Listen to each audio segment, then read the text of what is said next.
As far as I'm concerned, the 9 to 5 has become obsolete, and here's the reasons why.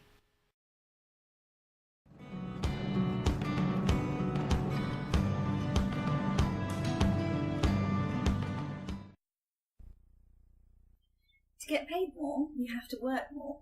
There's a limit to how many hours that you can actually work in a week. Who's familiar with coming home past 7? 9? Midnight? How about coming home and then working until midnight? You aren't paid by the value you add, but by the time you put in. Even in a career which you might have chosen, you're expected to do this forever increasing list of things, still in the same time, with no extra pay.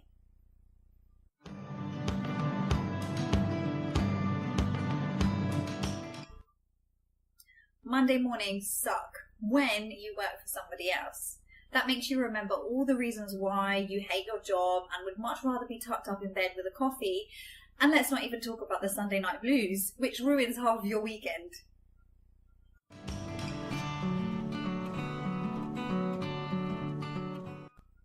There is no security.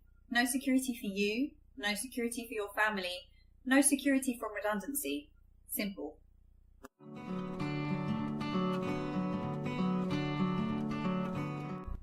You're constantly being measured or judged and probably having your pay adjusted accordingly. I mean, what's that about? What happened to working in a trust environment? It's more like working in a fear environment.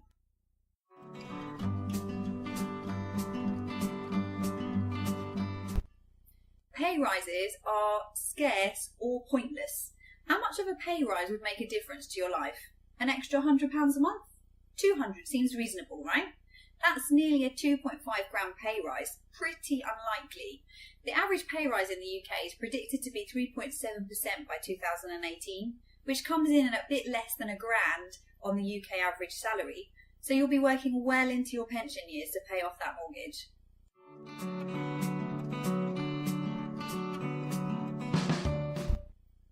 Speaking of working until you're 80, the expected retirement age is getting older and older. Many work until they drop, with no health or wealth left for their retirement.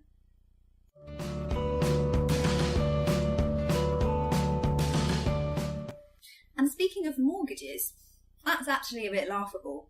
Who under 35 is able to afford one when the average wage in the UK is £26,000 and the average house price in the UK is £288,000? That's over 10 times the average wage if you didn't have to pay for things like food, bills, and maybe have some kind of a life in there.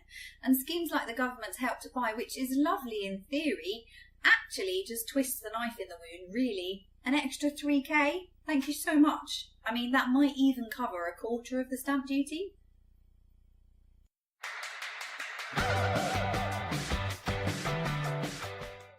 So you might think, what can I do about it? And actually you'd be right to think that. But there are some other options. Freelancing, for example. Choose your own working hours. Choose when you want to take time off. There's no sick or maternity pay, of course, but it is an option.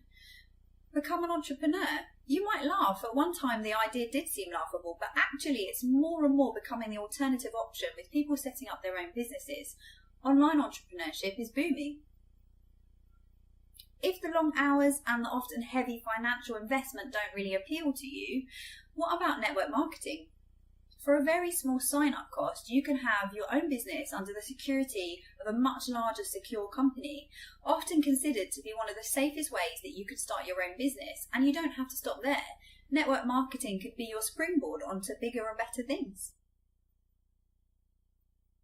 If you'd like to know more about network marketing, please get in touch with me at hello@freedomlifestyleclub.com or follow me on Facebook at www.facebook.com/thinkharriet.